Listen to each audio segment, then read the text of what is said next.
Bonjour à toutes et à tous, j'espère que vous allez bien. Bienvenue dans ce nouveau panorama de la semaine où nous allons parler évidemment de Gaza, mais aussi de l'arrestation de la flottille. Nous allons parler du pacte Macrono-Le Pennis que nous avons vu à l'Assemblée nationale. Nous allons parler de la jeunesse mobilisée et de la censure de Le Cornu. Générique.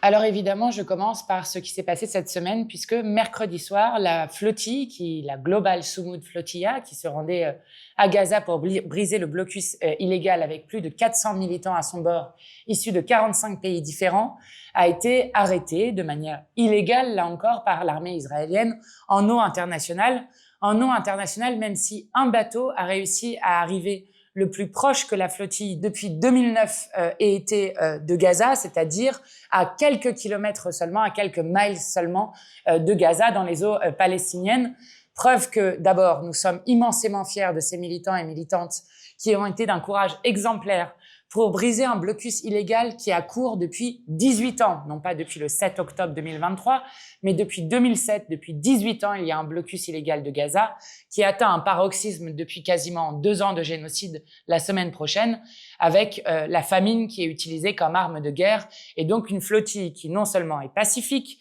avec des militants qui n'ont aucune arme, qui ont une action qui est légale, car je le rappelle, les rapporteurs spéciaux de l'ONU l'ont réaffirmé encore récemment, les militants ont tout à fait le droit d'aller jusqu'aux eaux de Gaza et donc de briser un blocus qui est illégal au vu du droit international. Et je rappelle enfin que les eaux autour de Gaza ne sont pas des eaux israéliennes puisque Gaza est occupée illégalement et que donc ces eaux sont des eaux de souveraineté palestinienne avec absolument aucun droit des Israéliens de pouvoir arrêter des bateaux comme ils le font.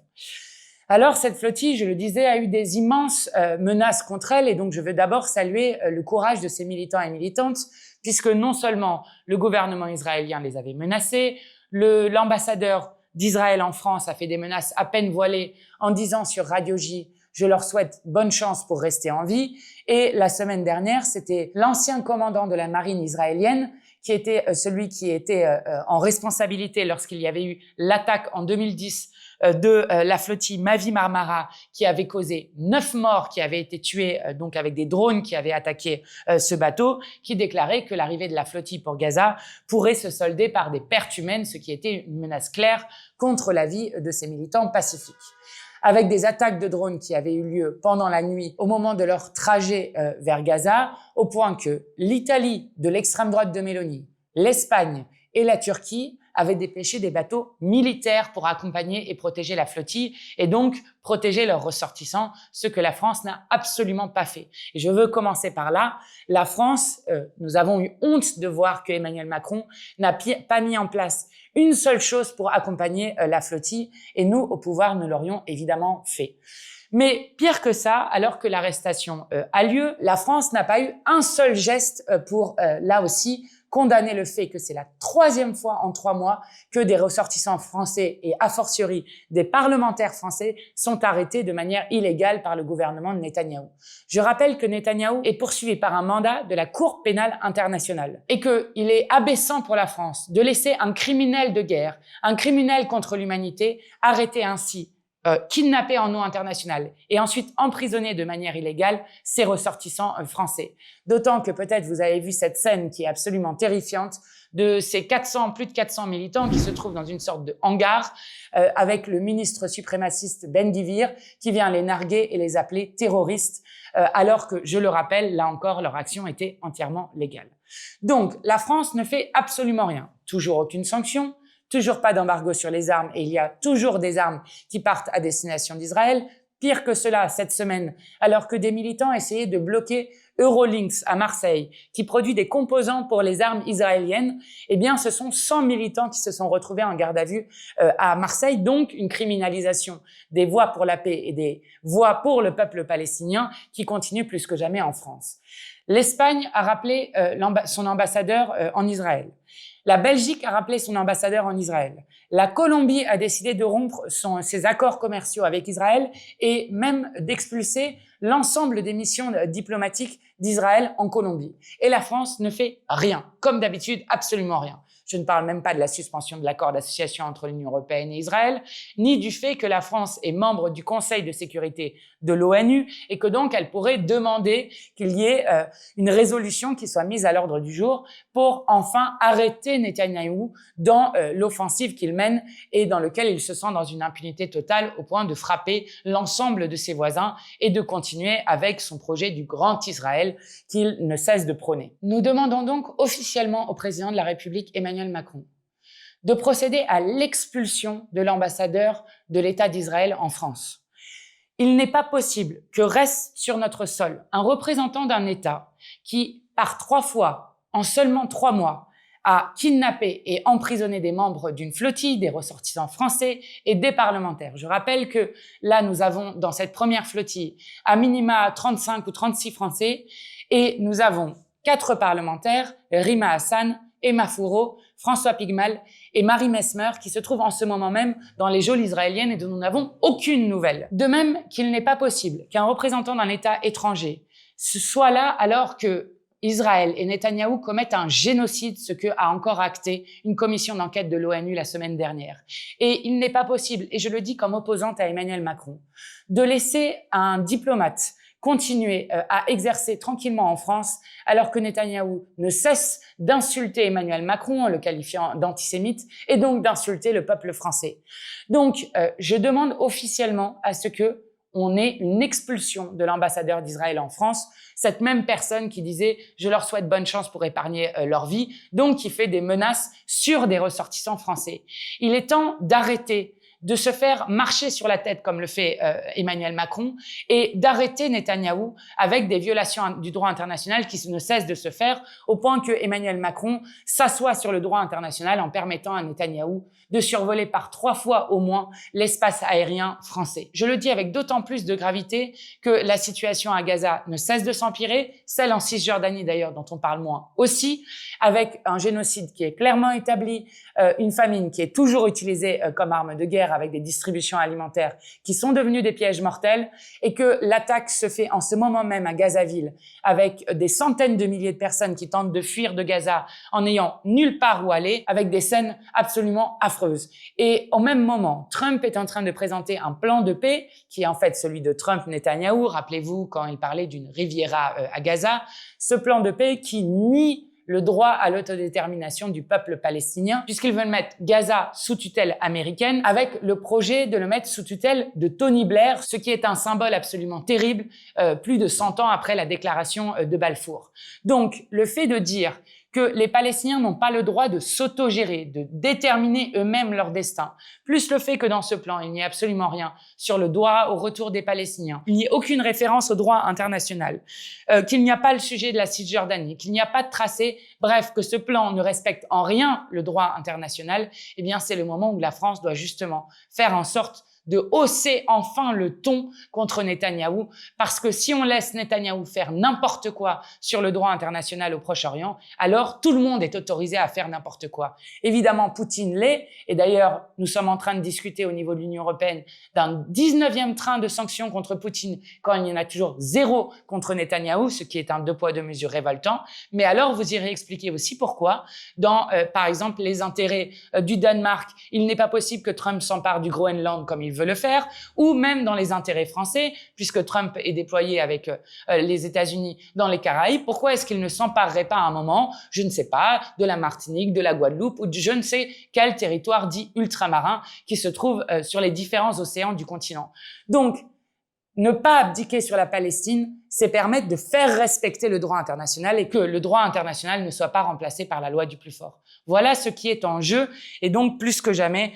nous demandons à ce que l'ambassadeur de l'État d'Israël représentant l'État d'Israël en France soit expulsé avec l'ensemble des mesures que nous cessons de demander. Et il y aura une grande mobilisation le 4 octobre, samedi 4 octobre, auquel nous participerons fortement pour redire que l'avenir des Palestiniens appartient aux Palestiniens et à eux seuls et que, évidemment, nous devons mettre toutes nos forces pour un cessez-le-feu et pour mettre fin au génocide avec toute notre admiration et notre reconnaissance pour les militants de la flottille. D'autant que nous le disons à Netanyahou, nous ne nous arrêterons pas pour briser le blocus illégal de Gaza, puisque des bateaux sont d'ores et déjà en route avec 2 parlementaires insoumises cette fois-ci, Alma Dufour et Farida Amrani, ainsi que d'autres Français et Françaises, avec beaucoup d'autres militants de différentes nationalités qui s'unissent pour faire ce que les pays devraient faire, c'est-à-dire faire respecter le droit international et faire respecter les droits du peuple palestinien. Alors, pendant ce temps-là, en France, nous avons vu un passage de seuil dans le macrono-lepénisme, un pacte entre les macronistes et l'extrême droite qui est extrêmement inquiétant. Puisque cette semaine, c'était le début de ce qu'on appelle la session ordinaire de l'Assemblée nationale. On avait eu une session extraordinaire le 8 septembre où nous avions fait tomber Bayrou, son gouvernement et le budget cruel qu'il voulait présenter au pays, ce qui était une excellente nouvelle. Entre-temps, vous vous rappelez, Le Cornu a été nommé Premier ministre. Celui qui est l'homme qui a participé à absolument tous les gouvernements d'Emmanuel Macron depuis 8 ans et qui nous promet pourtant une rupture avec la politique macroniste, ce à quoi personne ne croit. Eh bien, nous avons commencé cette semaine la session ordinaire de l'Assemblée nationale avec des votes qui avaient lieu pour renouveler à la fois l'instance du bureau de l'Assemblée nationale, mais aussi les présidences de commission. Et nous avons vu un pacte macrono-lepéniste voir le jour devant nous de manière absolument extraordinaire et choquante. Pourquoi ? Je rappelle que sur les 170 députés qui restent ce qu'ils appellent le socle commun, donc de la Macronie, beaucoup d'entre eux ont été élus à la faveur de ce qu'on a appelé le Front républicain, c'est-à-dire à la faveur d'un rejet de l'extrême droite. Et 1 an après, que font-ils? Non seulement ils sont passés outre la souveraineté populaire et le résultat des urnes qui voulaient mettre fin à la politique macroniste. Ils continuent coûte que coûte la même politique. Mais pire que ça, ce qu'ils ont fait cette semaine, c'est de prendre des bulletins de vote du Rassemblement national pour faire élire 2 vice-présidents de l'Assemblée nationale, qui vont donc maintenant présider les débats, pour faire élire 2 secrétaires du Rassemblement national et pour ensuite, derrière, faire en sorte qu'il n'y ait plus aucun président de gauche dans aucune des commissions à l'Assemblée nationale. Alors, pourquoi est-ce qu'ils ont fait ce pacte? D'un côté, vous avez la Macronie qui joue le marchepied de l'extrême droite. Et de l'autre côté, de l'extrême droite, ils ont eu en échange des postes à responsabilité, ce qu'ils voulaient, avec des vice-présidences dans chacune des commissions, mais ils ont ainsi dealé probablement leur non-censure du gouvernement Le Cornu. Donc, pour des petits postes à l'Assemblée, les voilà qui permettent à Emmanuel Macron de continuer la même politique. Et puis, on apprend que dans ce deal, il y a probablement autre chose qui est dit par Yael Braun-Pivet elle-même, puisque cette semaine, elle a dit qu'elle était d'accord pour réouvrir la question de l'exécution provisoire, c'est-à-dire que probablement le RN a dealé ses postes à la fois pour permettre aux macronistes de récupérer les commissions, mais aussi derrière, non-censure de Le Cornu et loi d'amnistie pour Madame Le Pen, preuve que l'extrême droite est l'assurance vie du système. Alors, on n'avait jamais vu ça à ce point-là, c'est-à-dire une alliance aussi décomplexée, un pacte aussi décomplexé, et cela annonce le pire pour la suite. Et d'ailleurs, Le Cornu nous en donne une mesure puisqu'il vient d'annoncer qu'il renonçait au 49.3 pour le budget. Alors évidemment, voilà Fabien Roussel qui dit « il va quand même être compliqué de censurer Le Cornu après un tel pas qui a été fait ». Bon, la réalité, c'est celle-ci, c'est que maintenant qu'ils ont conclu un pacte avec l'extrême droite de Madame Le Pen, eh bien, ils vont dealer entre eux un budget et faire en sorte que, ainsi, par leur voix commune, à la fois des macronistes et de l'extrême droite, ils puissent proposer un budget austéritaire qui va être terrible pour les gens, alors que plus personne ne peut, dans ce pays, continuer à avoir cette politique de malheur, tandis que les plus riches s'enrichissent toujours plus et ils vont demander, pour le symbole, 2-3 miettes aux plus riches. D'ailleurs, je le dis, nous avons vu cette semaine quelques annonces qui ont été faites par Le Cornu. Alors, Le Cornu est déjà celui qui a le record du plus long délai pour nommer un gouvernement. Cela fait déjà 24 jours qu'il n'y a pas de gouvernement, que nous avons un gouvernement démissionnaire. Et donc, nous proposons à Le Cornu de battre un nouveau record de la Ve République, c'est-à-dire d'être le Premier ministre le plus éphémère de la Ve République. C'est la censure que nous allons déposer et donc discuter et voter la semaine prochaine. Et à ce moment-là, on verra bien que, comme d'habitude, les seuls qui permettent encore à Emmanuel Macron de continuer coûte que coûte la même politique dont plus personne ne veut, c'est l'extrême droite pour ses petits intérêts. Je rappelle que c'était déjà eux qui avaient refusé par 8 fois de voter la censure de Bayrou, qui lui ont donc permis de présenter le budget cruel qu'il avait présenté au milieu de l'été, et que c'est eux qui nous ont empêchés la dernière fois de discuter la motion de destitution du président de la République. Ça tombe bien, on a déposé une autre motion de destitution, cette fois-ci avec 104 parlementaires, et nous verrons ce que les uns et les autres feront au bureau, puisqu'elle doit d'abord passer au bureau pour être jugée recevable. Et vous avez compris que maintenant, la Macronie a du RN à l'intérieur du bureau, ce qui n'était pas le cas l'année dernière, puisqu'ils leur ont permis d'être présents au bureau. Mais alors, le Cornu n'a pas fait que cela, il a fait des annonces entre-temps. D'abord, il a fait une interview dans laquelle il a expliqué qu'il faisait une grande rupture avec le macronisme. Le rétablissement de l'impôt de solidarité sur la fortune, c'est non. La taxe Zuckman, qui est la base de la base, c'est non. L'abrogation de la réforme de la retraite à 64 ans, c'est non. Mais même la suspension qui a été demandée par les socialistes, donc qui veut dire quand même la retraite à 63 ans, même ça, c'est non. Et par contre, les signaux étaient déjà très clairs pour l'extrême droite, parce que toucher à l'aide médicale d'État, ce qui, je le rappelle, est une folie, parce que les microbes n'en ont que faire des papiers des uns et des autres et donc contaminent d'autres gens et font que les gens arrivent plus malades à l'hôpital que s'ils étaient soignés dès le départ. Là, toucher à l'aide médicale d'État, vieille lubie de l'extrême droite, là c'est oui. Et de même que faire une énième réforme de l'assurance chômage, là aussi c'est oui. Mais il a annoncé d'autres choses. Alors il a annoncé par exemple qu'il voulait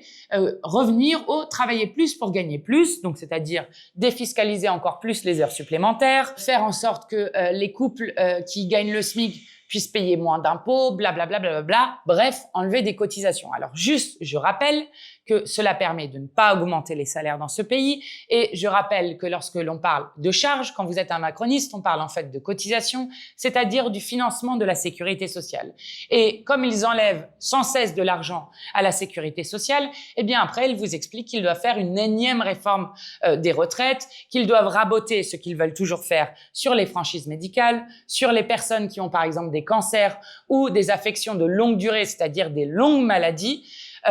donc ils veulent en quelque sorte raboter sur votre santé. Donc nous ne sommes pas d'accord pour qu'on enlève encore de l'argent à la sécurité sociale. Je rappelle que l'hôpital public est en train de s'effondrer et que nous avons un Premier ministre qui a tranquillement expliqué lors de son premier déplacement que le problème des finances publiques, c'était d'avoir donné trop d'argent à l'hôpital public, ce qui est d'une indignité absolue. Mais je veux surtout rappeler, puisque apparemment ils reviennent sur le travailler plus pour gagner plus, qui est en fait pour gagner moins, et que je rappelle à Monsieur Le Cornu que le sarkozysme n'est plus à la mode. Eh bien que lorsque vous voulez faire travailler plus les gens qui sont en poste, dans des conditions qui sont parfois dangereuses pour leur santé, pour leurs conditions de travail, de plus en plus précaires, avec des salaires de plus en plus bas, etc., etc., eh bien, vous ne partagez pas le travail. Or, pour créer du travail, il faut le partager. Et c'est pourquoi nous sommes toujours les partisans à la fois de la retraite à 60 ans, donc de réduire le temps de travail tout au long de la vie, mais aussi tout au long de l'année avec la 6e semaine de congés payés, et même tout au long de la semaine avec le retour réel aux 35 heures, pour aller vers les 32 heures travaillées par semaine. Et que c'est ça qui va permettre de créer de l'emploi dans ce pays. Donc, voilà ce qu'ils veulent faire. Ils refusent d'augmenter les salaires. Ils font les vieilles recettes qui mèneront toujours aux mêmes échecs. Et nous ne sommes pas d'accord avec cette logique et c'est pourquoi nous censurerons Monsieur Le Cornu dès la semaine prochaine. C'est ce à quoi nous allons nous atteler, d'autant qu'ils n'ont toujours pas répondu à la question. Vont-ils continuer à faire une année blanche qui veut dire que ce serait une année noire qui prendrait des centaines d'euros dans la poche des retraités, des salariés, des allocataires de l'allocation adulte handicapé, etc., etc., des malades, qu'ils n'ont toujours pas répondu sur les franchises médicales s'ils le faisaient oui ou non. Bref, qu'ils gardent la même logique et qu'ils refusent toujours de faire payer les plus riches de ce pays, et ce, alors que les plus riches ne cessent de se gaver. Voilà ce qui se profile et ce qui veut dire que très probablement Monsieur Le Cornu ne sera pas censuré dès la semaine prochaine malgré les efforts que nous mettrons dessus. Mais les mobilisations continuent de manière forte, n'en déplaise aux médias qui ne cessent d'expliquer qu'il y a un essoufflement. Il suffit de demander à un journaliste s'il a fait grève une fois dans sa vie. S'il a fait grève une fois dans sa vie, peut-être peut-il comprendre ou en tout cas avoir un peu l'intelligence de comprendre, quoique vu leur salaire, en tout cas pour les plus grands présentateurs, ce n'est pas sûr, mais que perdre 3 jours de salaire dans un mois, c'est quand même compliqué. Entre le 17 septembre, le 18 septembre et le 2 octobre, il y a eu 2 millions de personnes qui sont sorties dans les rues, qui ont fait grève, qui se sont mobilisées. Et donc, la colère qui existe dans le pays contre la politique d'Emmanuel Macron est toujours aussi forte. Et je le redis, si nous étions d'ores et déjà dans le cadre d'une 6e République, nous aurions une manière de sortir par le haut de la situation et il va falloir en sortir extrêmement vite parce que la bourgeoisie a choisi son camp, comme à l'époque du Front populaire où il disait plutôt Hitler que le Front populaire. Eh bien, de nouveau, on voit cette même alliance se recréer sous nos yeux et il est de notre responsabilité politique d'à la fois battre définitivement la Macronie dont tout le monde a envie de tourner la page dans le pays, mais aussi de battre l'extrême droite parce que l'extrême droite continuera la même politique pour les riches et une politique pour les riches, c'est la guerre qui est menée contre le peuple. Voilà l'enjeu qui est devant nous et qui commencera la semaine prochaine puisque le Cornu doit faire son discours de politique générale. Il doit aussi dans cette fin de semaine, à l'heure où je tourne cette vidéo, il ne l'a pas encore annoncé, mais ça arrivera cette fin de semaine très probablement. Il va aussi annoncer son gouvernement, dont on verra que ce sont exactement les mêmes qui sont repris et qui, là aussi, tenteront de poursuivre toujours la même politique. Nous réussirons à les faire partir. Voilà l'enjeu qui est devant nous. Et je ne crois pas que Emmanuel Macron puisse se sortir si facilement de cette situation où il est minoritaire, ultra minoritaire dans ce pays. Et ils sont tellement minoritaires que ils pactisent avec l'extrême droite. Rappelez-vous-en pour ceux qui vous expliqueront ensuite que l'extrême droite est l'opposition au pouvoir. Ce n'est absolument pas l'opposition, c'est l'opposition de confort qu'ils se sont choisis. Je le dis aussi parce qu'à l'Assemblée nationale, on a eu quelque chose d'assez cocasse ou dramatique cette semaine. La même semaine où sort un livre pour expliquer que nous aurions des liens avec des islamistes, notamment par un écrivain qui est un opposant politique notoire aux idées que nous portons, qui est celui qui expliquait notamment que l'antisémitisme fait partie de l'islam. Au moment même où sort ce livre, il devait y avoir la réunion constitutive de la commission d'enquête qui est demandée par la droite de Wauquiez. Alors, la commission d'enquête, vous savez, chaque année, on a un droit de tirage. Nous, on a fait, par exemple, sur le fonctionnement des élections. On a gagné, en plus, celle contre le scandale de Betaram. Eh bien, pendant ce temps-là, la droite a, elle, demandé une commission d'enquête sur les liens des organisations politiques avec l'islamisme. Alors, au départ, ils avaient dit les liens de la France insoumise avec l'islamisme, donc ça a été jugé irrecevable. Puis ensuite, derrière, il devait y avoir une première réunion qui constituait la commission d'enquête en juillet. Et comme nous allions gagner la présidence, eh bien, ils ont reporté à la rentrée cette réunion et elle devait avoir lieu cette semaine. Et comme nous allions de nouveau gagner la présidence, eh bien, ils ont encore une fois reporté cette réunion. Alors, ce qui est absolument ridicule dans ce qui est en train de se passer, c'est que, du coup, comme il n'y a que 6 mois pour mener une commission d'enquête, ils doivent rendre leur rapport avant le 3 ou 4 décembre. Ça veut dire qu'il ne leur reste que 1 mois et demi pour mener cette commission. Et ils envisagent, du coup, de ne plus être le rapporteur comme ils voulaient être la droite dite républicaine, mais d'être, du coup, le président et de donner le rapport à UDR. Vous savez, c'est le groupe de Ciotti qui se sont alliés avec les fascistes, des anciens de la droite républicaine, ce qui ne correspond absolument pas aux usages que nous avons dans l'Assemblée, car il doit y avoir un président et un rapporteur qui sont tous les deux opposition et majorité, même s'il n'y a plus vraiment de majorité, mais en opposition en tout cas au groupe qui l'a demandé. Et donc, nous redisons qu'il est normal que nous ayons la présidence et peut-être ont-ils peur de ce que nous pourrions montrer dans les liens avec le terrorisme à la fois de la droite et de l'extrême droite, d'autant que, je le rappelle, le seul qui a été condamné par la justice pour des liens avec un terroriste qui est responsable de 170 morts, eh bien, c'est Nicolas Sarkozy, celui qui vient d'être condamné par la justice et autour duquel pleurent sur tous les plateaux télé l'ensemble des personnalités de droite à l'extrême droite et en passant évidemment par la Macronie pour expliquer que la justice, qu'ils trouvent toujours trop laxiste sur tout, eh bien, cette fois-ci a été beaucoup trop sévère alors que ces liens ont été clairement établis par la justice avec donc un président de la République qui doit aller en prison pour faire 5 ans de prison ferme. Alors, mobilisation qui continue en France et qui continuera. Ça, évidemment, le 4 octobre est une date importante pour la Palestine, mais qui continuera aussi contre la politique de ce gouvernement. Et il est assez extraordinaire de voir que sans gouvernement, sans budget, nous ayons des mobilisations aussi fortes en cette rentrée. Mais je le dis aussi, partout dans le monde, il y a des mobilisations très fortes, notamment de la jeune génération, ce qu'on appelle la génération Z, avec des manifestations qu'on avait déjà vues depuis plusieurs années, au Sri Lanka en 2022, au Bangladesh en 2024, au Kenya en 2024. Et bien là, nous avons des manifestations très fortes au Maroc, une jeunesse qui demande à la fois l'accès à la santé, à l'éducation et qu'on lui rende des comptes. C'est le slogan qu'il crie dans la rue. Le peuple veut la santé, l'éducation et qu'on lui rende des comptes, notamment après la mort de 9 femmes enceintes dans les hôpitaux et avec une répression forte puisqu'il y a eu 3 morts, tout comme il y a une répression très forte à Madagascar où là aussi la jeunesse se mobilise au départ contre la corruption, les coupures d'eau et d'électricité, où il y a 22 morts dans la répression massive de cette jeunesse, ou encore au Népal. Et à chaque fois, on observe la même chose, c'est-à-dire une jeune génération qui est très mobilisée pour un avenir meilleur, avec une fluidité dans la manière d'organiser les actions, avec notamment l'utilisation des réseaux sociaux, ce que nous avons souvent vu dans l'organisation des révolutions citoyennes. Je veux évidemment apporter tout mon soutien à cette jeunesse mobilisée et je rappelle ce que disait Thomas Sankara, le président du Burkina Faso, le pays des hommes intègres comme il l'avait appelé, qui disait « Une jeunesse mobilisée est dangereuse ». Une jeunesse mobilisée est une puissance qui effraie même les bombes atomiques. Et lorsque l'on voit qu'en France, 1 jeune sur 2 a voté pour le nouveau Front populaire, que le vote pour Jean-Luc Mélenchon et pour l'Avenir en commun était un vote majoritaire chez les jeunes, eh bien, comme l'avait dit à cette époque le président mexicain AMLO, la France a un bel avenir devant soi et donc on reste mobilisé évidemment de manière très forte. La semaine prochaine va être un enjeu très important puisque nous allons par la censure dévoiler qui permet à Macron de continuer sa politique et nous aurons la semaine prochaine la première réunion du bureau remodelé par le pacte Macrono-Le Peniste qui devra notamment statuer sur la destitution, la procédure de la résolution de destitution que nous avons déposée avec 104 parlementaires. Je vous raconte ça la semaine prochaine. Force à vous!